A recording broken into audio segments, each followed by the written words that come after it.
Steve jobs இன்னைக்கு வேர்ல்ட்லேயே சேல்ஸில் one of the leading பர்சனாலிட்டியாக இன்னைக்கு அவரை நிறைய பேர் கன்சிடர் பண்ணுறாங்க. அது எதனாலன்னு தெரியுமா? இந்த 3 ரீசன்னால. ஃபர்ஸ்ட் ரீசன், அவர் ஒரு சேல் பண்ணும்போது எப்பயுமே அந்த ப்ராடக்ட்டோட ஃபீச்சர்ஸை பற்றி பேச மாட்டார். மாறாக அதோட பெனிஃபிட்ஸை பற்றி பேசுவார். ஏன் அப்படின்னா, இன்னைக்கு மக்கள் வந்து கண்டிப்பாக ஒரு ப்ராடக்ட் எப்போ வாங்குவாங்க அப்படின்னா, அந்த ப்ராடக்ட் அவங்களோட லைஃப்பில் இருக்கக்கூடிய சேலஞ்சஸை, பெயின்ஸை, கஷ்டங்களெல்லாம் அந்த ப்ராடக்ட் போக்கிறோம் அப்படின்னா அவங்க கண்டிப்பாக அதை வாங்குவாங்க. பட் இது நீங்கள் வாங்குறதுனால உங்களுக்கு நிறைய ப்ளஷர் கிடைக்கும் அப்படின்னு சொன்னீங்கன்னா அதை வாங்குவாங்களான்னு தெரியாது. வை? பெயினை ரிமூவ் பண்ணுறதுக்கு பீப்புள் எவ்வளோ இன்வெஸ்ட் பண்ணுவாங்க. That's why Steve Jobs always speaks about benefits. And இந்த பெனிஃபிட்னால உங்களுக்கு என்னென்ன பெயின் ரிமூவ் ஆகும் அப்படின்றத அவர் சொல்லுவார். செகண்ட் இம்பார்ட்டன்ட் பாயிண்ட், ஒரு வெரி பவர்ஃபுல்லான ஒரு ஸ்டோரி லைன், ஒரு கதை உங்கள் ப்ராடக்ட் பின்னாடி இருக்கணும். ஏன் அப்படின்னா பீப்புள் இன்னைக்கு வந்து ப்ராடக்டை வாங்குறத விட எல்லாருமே எமோஷன்ஸை தான் வாங்குறாங்க.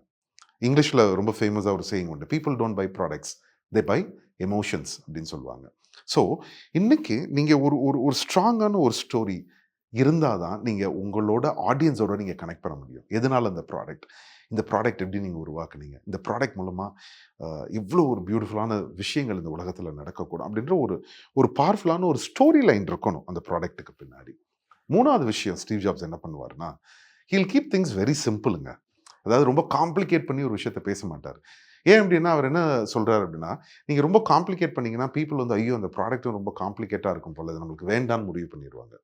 த more simple it is, people will buy. But என்னோட லாஸ்ட் ஒரு ஒரு இன்புட் நான் உங்களுக்கு கொடுக்கணும் அப்படின்னா, ரிமெம்பர் திஸ், செல்லிங் வந்து 5 வருஷத்துக்கு முன்னாடி உங்கள்கிட்ட ஒருத்தவங்க ஒரு ப்ராடக்ட் வாங்கியிருப்பாங்க. என்ன வாங்கினாங்கன்றதெல்லாம் மறந்துடுவாங்க. ஆனால் வாங்கும்போது உங்கள்கிட்ட ஒரு எக்ஸ்பீரியன்ஸ் நீங்கள் அவங்களுக்கு கொடுத்துருப்பீங்க இல்லையா, அந்த எக்ஸ்பீரியன்ஸை என்றைக்குமே மறக்க மாட்டாங்க. ஸோ யூ ஆல்வேஸ் நீங்கள் ஃபோக்கஸ் பண்ண வேண்டியது எதுலன்னா, என்னோட கஸ்டமர்ஸுக்கு நான் எப்படி எக்ஸ்பீரியன்ஸ் கொடுக்க போகிறேன், என்ன மாதிரியான ஒரு ஒரு அவுட்ஸ்டாண்டிங் எக்ஸ்பீரியன்ஸ் கொடுக்க போகிறேன் அப்படின்றத நீங்கள் நினைப்பில் வச்சுருக்கணும். Last but not the least, Steve jobs ஒருத்தர் என்ன பண்ணார், அவரோட கோஃபவுண்டரை போய் இந்த ஐபாடை நீங்கள் லான்ச் பண்ணுங்கள் சார் அப்படின்னாரு. அவரும் போய் ப்ரெஸ் ரிப்போர்ட்டில் போய் பேசுகிறப்ப அவர் என்ன சொல்லிட்டாரு, இந்த ப்ராடக்ட் பயங்கரமான ப்ராடக்ட் அப்படின்ட்டு ஒரு ஒரு 15 நிமிஷம் அதை பற்றின டெக்னிக்கல் டீட்டெயில்ஸ் கொடுத்துட்டார்.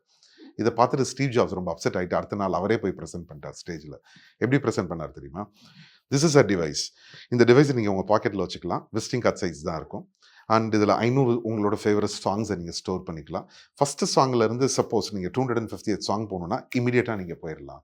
And that is the benefit of this particular device அப்படின்னு சொல்லிட்டு ஒரு 30 செகண்ட்ஸில் வெளியில் இறங்கிட்டார் ஸ்டேஜில் இருந்து. And that presentation became one of the most successful presentation in the life of Steve Jobs. Remember, ரொம்ப சிம்பிளாக இருக்கணும், ஒரு அருமையான கதைக்களம் இருக்கணும். And very important of all, உங்கள் ப்ராடக்ட் அவங்களோட எந்த வழிகளை போக்க போகுதுன்னு பெனிஃபிட்ஸை பற்றி பேசுங்க. நான் உங்கள் நண்பன் ஜெரால்ட் அருண்தாஸ்.